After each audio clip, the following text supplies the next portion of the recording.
النهاردة هنعمل طريقة تدميس الفول. هعمله معاكو خطوة بخطوة عشان خاطر رمضان، وهخليه يطلع زي بتاع المحلات بالظبط وزي اللي بناكله بالظبط من على عربية الفول. يلا بينا نبتدي. هجيب نص كيلو فول وهكون نقعاه من بالليل في مية دافية، هحطه ليلة كاملة، والصبح هقوم شطفاه كويس وغسلاه كويس جدا. وانا كمان كنت نقعاه بالليل وحطيت عليه عصرة نص ليمونية. جبت بقى معلقتين كبار من العدس، وبشرت جزراية كبيرة، وجبت بقى الدماسة بتاعتي او الفوالة حسب انتوا بتقولوا ايه، وقمت بقى بدأت ان انا احط نص كمية الفول بتاعتي.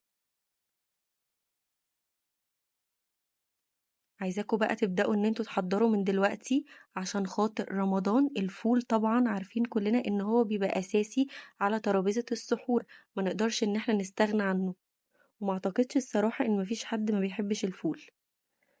حطيت بقى نص كمية الفول، وهبتدي انزل الجزراية بتاعتي.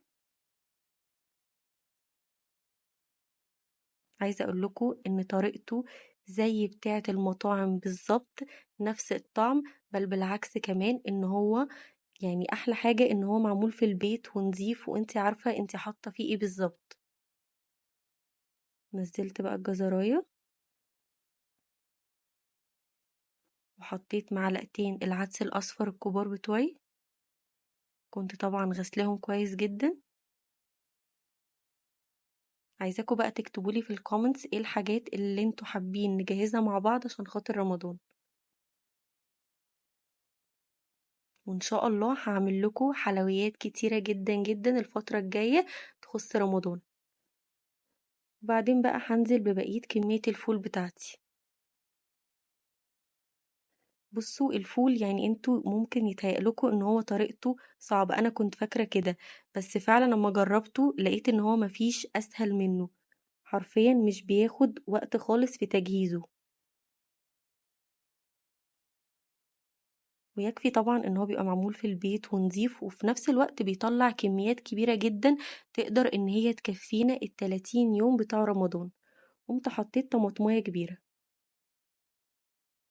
لازم كده اكبس بيها الفول كويس جدا.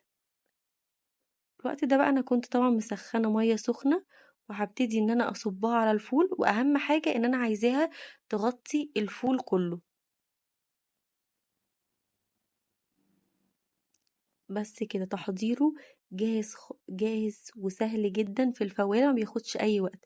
هجيب بقى اصغر عين عندي، وهقوم موطية النار بتاعتي، ومواربة كده ايه الغطا بتاع الدماسة.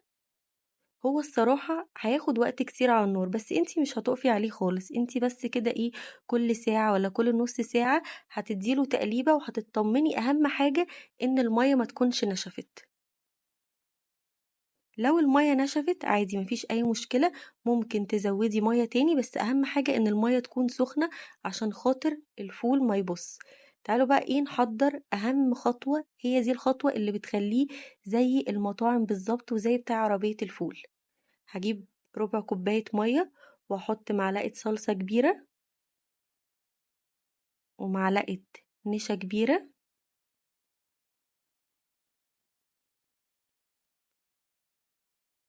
وبعدين هحط عصرة نص ليمونية، وهبتدي ان انا بقى ايه اخلطهم كده مع بعض.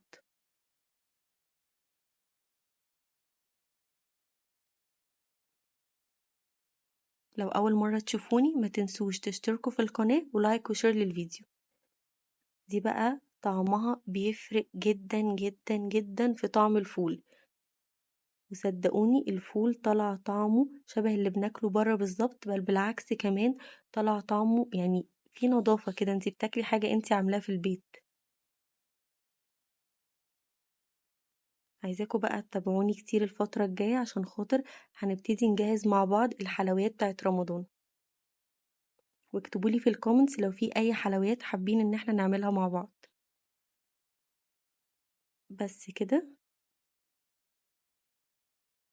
هنا بقى الفول بتاعي كان قعد حوالي تقريبا 5 ساعات بالظبط او 5 ساعات ونص. الخلطة دي بقى انا هضيفها امتى؟ هضيفها في اخر نص ساعة كده. هو حرفيا قعد معايا 6 ساعات، هو هيقعد معاكي 6 ساعات او 5 ساعات يعني، مش هيبقى اقل من كده ولا اكتر من كده. حطيتها بقى ايه، وخليته كده ايه برضو على نار هادية يغلي لمدة نص ساعة.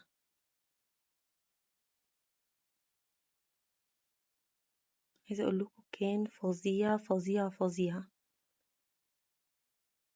وان شاء الله بقى ايه هعمل لكم فيديو عن كذا طريقة تعملوا بيها الفول. بس كده الفول خلاص معانا وسهل جدا، هو بس كل الحكاية ان هو بياخد وقت شوية على النار، بس ده احنا ما بنقفش عليه. بس وبعد ما الفول قام برد، قمت غلفته في اكياس عشان خاطر احطه في الفريزر.